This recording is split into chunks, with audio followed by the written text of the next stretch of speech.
ఆంధ్రప్రదేశ్ నుంచి ఖాళీ అయిన 3 రాజ్యసభ సీట్లను అభ్యర్థుల ఎంపిక సందర్భంగా పవర్ స్టార్ పవన్ కళ్యాణ్ తన సోదరుడు నాగబాబుని రాజ్యసభకు పంపాలని కోరటం జరిగింది. ఆయన కోరటం కూడా న్యాయమే.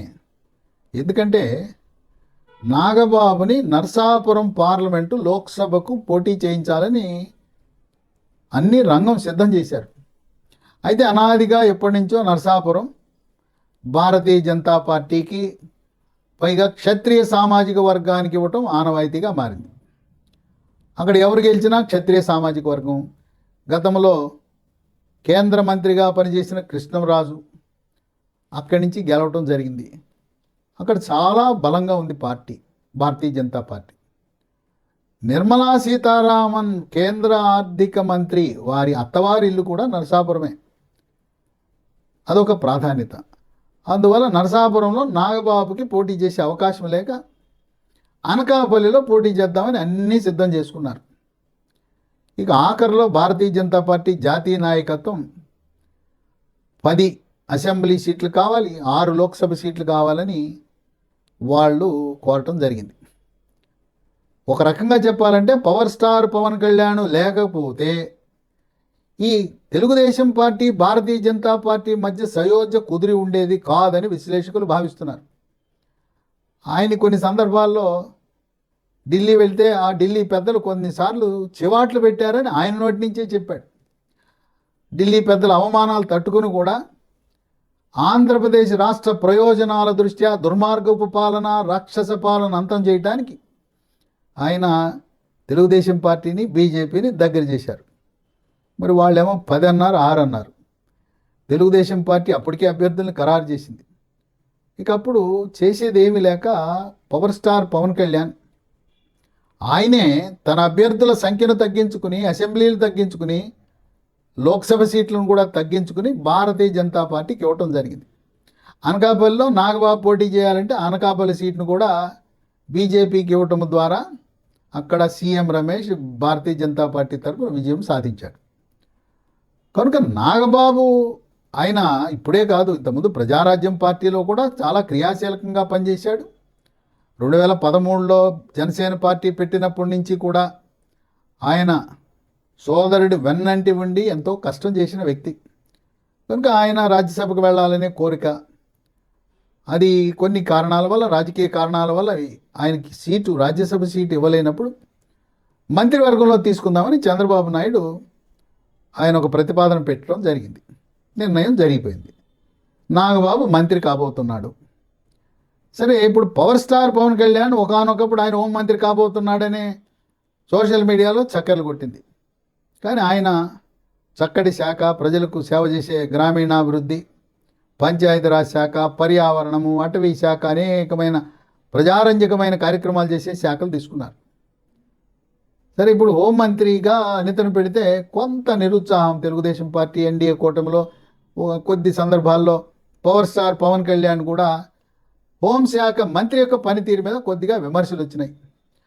ఆమె పట్టు సాధించలేకపోయారు, హోంశాఖని అధ్యయనం చేసి దాని మీద పట్టు బిగించలేకపోయారనే విమర్శలు కూడా వచ్చినాయి. అందువల్ల అనితను ఆ శాఖ నుంచి వేరే శాఖ పంపించి నాగబాబుకు హోంమంత్రి ఇస్తారనే వార్తలు కూడా వెలువడుతున్నాయి. ఇంకా కొంతమంది ఇంకొక అడుగు ముందుకు వేసి, ఇద్దరు అన్నదమ్ములు ఇక్కడెందుకుంటారు, ప్రధానమంత్రి మోదీ పవర్ స్టార్ పవన్ కళ్యాణ్ని కేంద్రంలో రమ్మంటున్నారు, కేంద్ర మంత్రిగా ఆయన బాధ్యతలు తీసుకోమంటున్నారనే పుకార్లు ఉన్నాయి. అది మాత్రం జరగదు, ఇది కేవలం ఊహాగానాలే. పవర్ స్టార్ పవన్ కళ్యాణ్ రాష్ట్రంలోనే ఉంటాడు, రాష్ట్ర ప్రజలకు సేవ చేస్తాడు. అంతేగాని ఆయన కేంద్రంలోకి వెళ్ళి కేంద్ర మంత్రివర్గంలో స్థానము పొందటం అనేది ఉండదు. అయితే బీజేపీ పెద్దల యొక్క ఆజ్ఞల ప్రకారం ఏ రాష్ట్రానికి వెళ్ళి స్టార్ క్యాంపెయినర్గా ప్రచారం చేయమంటే ఆ రాష్ట్రానికి వెళ్ళి ప్రచారం చేస్తారు. ఆయన ఇప్పటివరకు దక్షిణాది అనుకున్నారు, దక్షిణాది కాదు, మహారాష్ట్రలో ఊపేశాడు ఆయన. ఇక చూసిన తర్వాత జనవరి, ఫిబ్రవరిలో జరుగుతున్న ఢిల్లీ ఎన్నికల్లో కూడా పవర్ స్టార్ పవన్ కళ్యాణ్ అక్కడుండే దక్షిణాది వారిని ప్రభావితం చేసి ఢిల్లీ ఎన్నికల్లో కూడా భారతీయ జనతా పార్టీ జెండా ఎగరేసేలా చేయబోతా ఉన్నాడు. అంటే నాగబాబు హోంమంత్రి అయ్యే అవకాశం అయితే ఉంది. అయితే త్వరలో మంత్రివర్గ పునర్వ్యవస్థీకరణ జరుగుతూ ఉంది. ఉన్న ఒక్క ఖాళీ ఇప్పటికి నలుగురు ఉన్నారు, ఒక ఖాళీ ఉంది, ఒక ఖాళీ నింపుతుంది యారు అనుకుంటున్నారేమో. కాదు, మంత్రివర్గ పునర్వ్యవస్థీకరణ జరుగుతూ ఉంది. చంద్రబాబు నాయుడు ఏమీ నేను మొగమాట పడినాం, నాకు రాష్ట్రం ముఖ్యం, రాష్ట్ర ప్రజలు ముఖ్యం, నేను వారికి ఇచ్చిన హామీలు అమలు చేయటం ముఖ్యం. మీ పనితీరు బాగోలేకపోతే, మీ కుటుంబ సభ్యులు జోక్యం చేసుకుంటే, ఎక్కడైనా అవినీతి మరకలుంటే మీకు దండం పెడతాను, మీకు నమస్కారం పెడతాను, సమర్థులైన వారిని తెచ్చుకుంటానని నిర్మోహమాటంగా చెప్తా ఉన్నాడు. అధికారులైన 6 నెలలు, మంత్రులైన 6 నెలలు వాళ్ళ యొక్క పనితీరుని బ్యారేజ్ వేసుకుని పనితీరు బాగుంటే కొనసాగుతారు, లేదా అక్కడి నుంచి అవుట్. ఇప్పుడు పునర్వ్యవస్థీకరణలో ఎవరైతే సమర్థవంతంగా పని చేయలేకపోతున్నారో, లేదు కుటుంబ సభ్యులు జోక్యం చేసుకుంటున్నారు కొన్ని సందర్భాల్లో, భార్య, తమ్ముడు, కొడుకు, ఈ విధంగా కుటుంబ సభ్యుల జోక్యం ఉన్న చోట శాఖపై పట్టు సాధించలేని కొద్దిమంది మంత్రులపై అసంతృప్తి ఉన్నట్టుగా చంద్రబాబు నాయుడు పలుసార్లు వారిని హెచ్చరికలు జారీ చేసినట్టుగా కూడా మీడియాలో రావటం జరిగింది. అలాంటి మంత్రులు ఎవరు ఆయన దృష్టిలో సరిగా పని చేయలేకపోతున్నారనేది ఇప్పటికీ అందరికీ తెలిసిన విషయమే. ఇక్కడ గోదావరి జిల్లాలో, తూర్పుగోదావరి జిల్లా నుంచి వాసంశెట్టి సుభాష్, వైఎస్ఆర్ కడప జిల్లా నుంచి రాంప్రసాద్ రెడ్డి, అనంతపురం జిల్లా నుంచి సవిత, కర్నూలు నుంచి టీజీ భరత్, విజయనగరం జిల్లా నుంచి కొండపల్లి శ్రీనివాస్, తర్వాత హోంమంత్రి అనిత, ఆమె కూడా ఆశించిన రీతిలో ఆమె ప్రతిపక్షంలో ఉన్నప్పుడు చక్కగా పనిచేశారు, ఫైర్ బ్రాండ్లా చేసింది. ఆమె చాలా బాగా చేస్తుందని ఆశలు పెట్టుకుంటే ఆశలు అడియాశలు అయిపోయినాయి. చంద్రబాబు నాయుడు కూడా చాలా బాగా పనిచేస్తుందని ఆశించాడు, కానీ ఆయన తృప్తి చెందల. ఇప్పుడు నేను చెప్పిన వీళ్లలో కొంతమందికి స్థానచలనము కలిగించి ఈ నాగబాబుతో పాటు భారతీయ జనతా పార్టీకి మరొకరిని తీసుకునే అవకాశం కనపడతా ఉంది. ఎందుకంటే మనకి నిధుల వరద వస్తూ ఉంది ఆంధ్రప్రదేశ్ రాష్ట్రానికి. అడిగిన వాటికి అడగని వాటికి కూడా వేల కోట్లలో, లక్షల కోట్లలో వస్తూ ఉన్నాయి. మరి అమరావతికి 15,000 కోట్లు ఇవ్వటం అంటే మామూలు విషయం కాదు. మరో 16,000 కోట్లు బ్యాంకులకు చెప్పి ఇప్పించారు. ఇప్పుడు సిఆర్డిఏ బ్యాంకు ఖాతాలో 31,000 కోట్లు ఉన్నాయి. దాని జతకు ఇంకొక 20,000 వేసుకుంటే నవంబరు, దీపావళి 2027 నాటికి మనము ఘనంగా అమరావతి పూర్తయింది, ఆంధ్రప్రదేశ్ రాష్ట్రం ఆనందంగా ఉందని మనం సంబరాలు చేసుకునే పరిస్థితి ఉంది. చంద్రబాబు నాయుడు 36 నెలల్లో ఆంధ్రప్రదేశ్ రాష్ట్రము అమరావతి రూపురేఖలు మార్చేయాలని ఉన్నాడు. ఇటువంటి తరుణంలో అంత సహాయపడుతున్న భారతీయ జనతా పార్టీ ఇంకొక మంత్రివర్గంలో స్థానం కోరే అవకాశాలు కనపడుతున్నాయని విశ్లేషకులు భావిస్తున్నారు.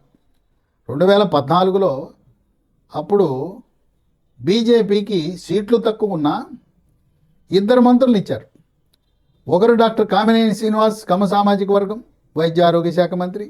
రెండోది దేవాదాయ ధర్మాదాయ శాఖ మంత్రి మాణిక్యాలరావు, ఆయన కాపు సామాజిక వర్గం. అప్పుడు గెలిచింది సీట్లు 4 అయినా 2 మంత్రులు ఉన్నారు.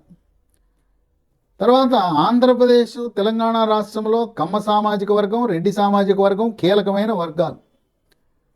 పురంధరేశ్వరిని కేంద్ర కేబినెట్లో తీసుకుంటారనే ఊహాగానాలు ఉన్నా, ఒక సాధారణ వ్యక్తికి ఎంపీ సీట్ ఇచ్చి అటువంటి వాడిని కేంద్ర మంత్రి చేశారనే మంచి పేరు మూడగట్టుకోవాలని శ్రీనివాస వర్మకి ఎంపీ సీట్ ఇచ్చారు, మంత్రి పదవి ఇచ్చారు. అయినా ఈ కమ్మ సామాజిక వర్గాన్ని ప్రోత్సహించకపోతే ఇరు రాష్ట్రాల నుండే కమ్మ సామాజిక వర్గం వారి యొక్క మద్దతుని మనం కోల్పోతామనే ఒక భావంతో చంద్రబాబు నాయుడిని కోరి, ఇప్పుడు ఒక మంత్రి ఇచ్చారు, మేము 8 మంది ఉన్నాం, మరి 21 సభ్యులున్న జనసేనకి మరి వాళ్ళకి 4 ఇచ్చారు, మాకు ఒకటైనా రెండోది ఇవ్వండి అని కోరే అవకాశం కనపడతా ఉంది. ఇప్పుడు ఇరు రాష్ట్రాల నుండే కమ్మ సామాజిక వర్గాన్ని వాళ్ళ మద్దతును కూడగట్టడానికి ఒక కమ్మ సామాజిక వర్గానికి చెందిన శాసనసభ్యుడిని రాష్ట్ర మంత్రివర్గంలో తీసుకోమని కోరే అవకాశాలు కనపడుతున్నాయి. 2 ఉన్నారు అర్హులుగా ఉన్నవారు. ఒక ఆయనేమో కేంద్ర మంత్రిగా, కేంద్ర సాంకేతిక శాఖ మంత్రి, సైన్స్ అండ్ టెక్నాలజీ మంత్రిగా పనిచేసిన అనుభవం, రాజ్యసభ సభ్యుడిగా 12 సంవత్సరాలు చేసిన అనుభవం ఉన్న సుజనా చౌదరి. మరొకరు డాక్టర్ కామినేని శ్రీనివాస్, వృత్తిరీత్యా వైద్యుడు. 2014 నుంచి 2018 వరకు 4 సంవత్సరాల పాటు చక్కగా పరిపాలనా సంస్కరణలు, పేదవాడికి అప్పుడు అందని ద్రాక్షగా ఉండే వైద్యాన్ని చేరువ చేసి అనేకమైన సంస్కరణలు తెచ్చి ఎయిమ్స్ మంగళగిరిలో పట్టుదలతో నిర్మాణం పూర్తి చేసి ఈరోజు భారతదేశంలో తర్వాత నంబర్ 2 స్థానం ఏదంటే మంగళగిరిలో ఉండే ఎయిమ్స్. మరి అటువంటి పరిపాలనా దక్షుడై నీతి నిజాయితీకి మారుపేరైన కామినేని శ్రీనివాస్ వయసు రీత్యా ఆయనకి ఇది ఆఖరి అవకాశం కనుక వారినా సుజనా చౌదరి అనేది. ఇంకో విషయం ఏంటంటే ఇక్కడ లాల్ బహదూర్ శాస్త్రి మనమడు సిద్ధార్థనాథ్ సింగ్ ఆంధ్రప్రదేశ్ బీజేపీ రాష్ట్ర వ్యవహారాల ఇన్ఛార్జ్. ఆయన కైకలూరు కామినేని శ్రీనివాస్ పోటీ చేస్తున్న నియోజకవర్గంలో జరిగిన బహిరంగ సభకు వచ్చి అక్కడ ఎన్నికల ముందే మీరు కామినేనిని గెలిపించండి, ఆయన మంత్రివర్గంలో మేము స్థానం కల్పించడానికి నిర్ణయం తీసుకున్నామని ఆయన ప్రకటించాడు.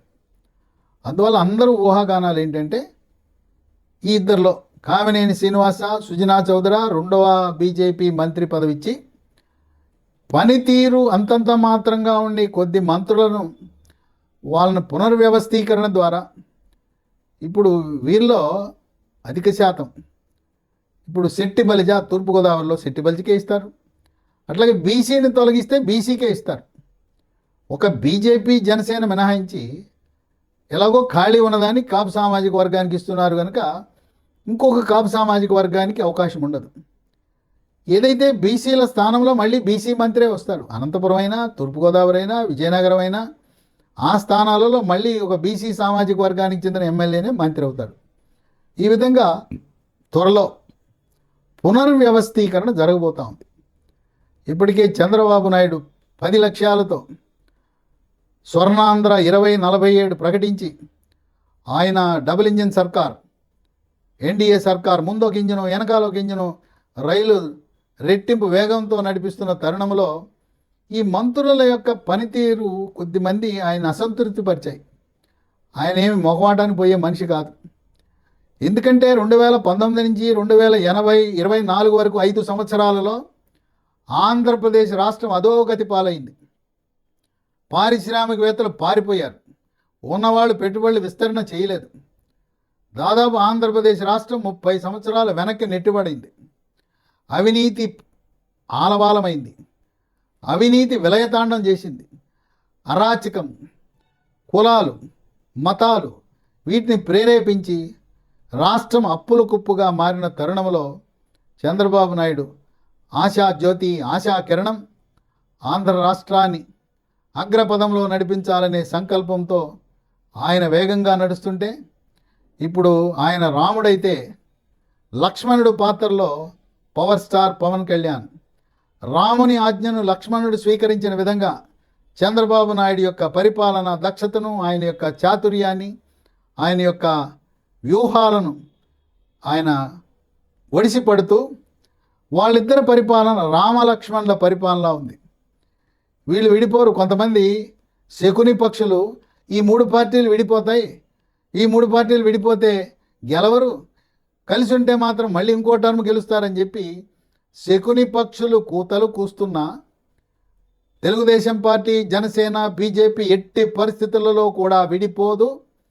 విడిపోతారనే ఎవరైనా కూడా ఆశలు పెట్టుకుంటే వాళ్ళ ఆశలు అడియాశలే.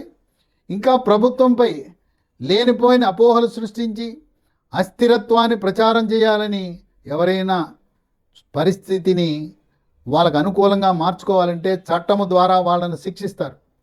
ఆంధ్రప్రదేశ్ రాష్ట్రం అంటేనే సుస్థిర ప్రభుత్వం, పెట్టుబడులకు అనుకూలమైన వాతావరణం, నీతి నిజాయితీ పాలన, అవినీతి లేని పాలన అని చెప్పి రాష్ట్రాలన్నీ కూడా మనం చూసి వాళ్ళు కొంచెం ఇబ్బందిగానే ఫీల్ అవుతున్నారు.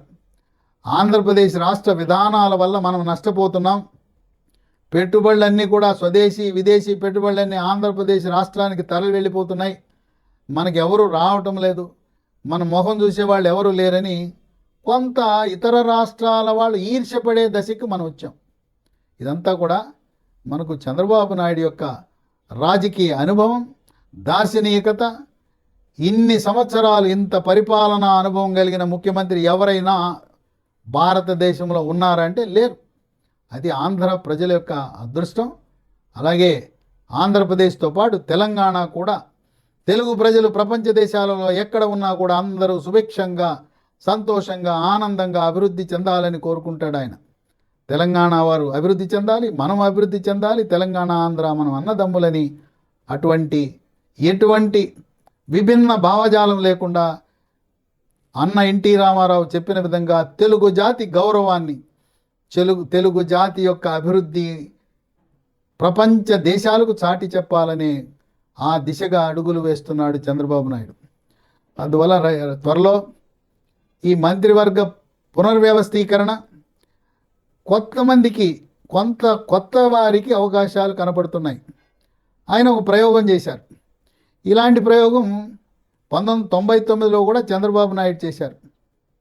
తటస్థుల ప్రయోగం. తటస్థులను తీసుకొచ్చి రాజకీయాలతో సంబంధం లేని వారిని ప్రజాదీవెన అనే కార్యక్రమం పెట్టి డాక్టర్లను, ఇంజనీర్లను, స్వచ్ఛంద సంస్థలో పనిచేసే వారిని తెచ్చి ఎమ్మెల్యేలు చేసి వాళ్ళలో కొంతమందిని మంత్రులు చేశారు. అటువంటి ప్రయోగం అప్పుడు విఫలమైంది. ఇప్పుడు పాపం చంద్రబాబు నాయుడు యువతరాన్ని ప్రోత్సహించాలని అనుభవం లేని వారిని మొట్టమొదటిసారిగా ఎమ్మెల్యే అయిన వారికి అవకాశం కల్పించారు. చంద్రబాబు నాయుడు యొక్క ఆశలు అడి ఆశలే. ఎలా ఉండాలి యువ మంత్రులంటే? పగలనక, రాత్రనక, ఎండనక, వాననక పనిచేయాల్సింది పోయి కొంతమంది ఆ యొక్క శాఖపై పట్టు లేకపోవటం, అవగాహన కోసం నేర్చుకునే ప్రయత్నం చేయకపోవటం, మంత్రిని అయిపోయాననే అహంభావం ప్రదర్శించడం, ఇవన్నీ కూడా మొదటిసారి ఎమ్మెల్యే అవగానే మంత్రి అయిన వారిలో చంద్రబాబు నాయుడు గమనించి, కనుక ఈసారి ఈ మంత్రివర్గ పునర్వ్యవస్థీకరణలో అనుభవానికి పెద్దపీట వేస్తారని రాజకీయ విశ్లేషకులు భావిస్తున్నారు. జనసేనకు నాగబాబుతో పాటు బీజేపీ కూడా కమ సామాజిక వర్గాల నుంచి మరొక మంత్రి క్యాబినెట్లో జోడవుతారని విస్తృతంగా ఊహాగానాలు వ్యాప్తిలో ఉన్నాయి.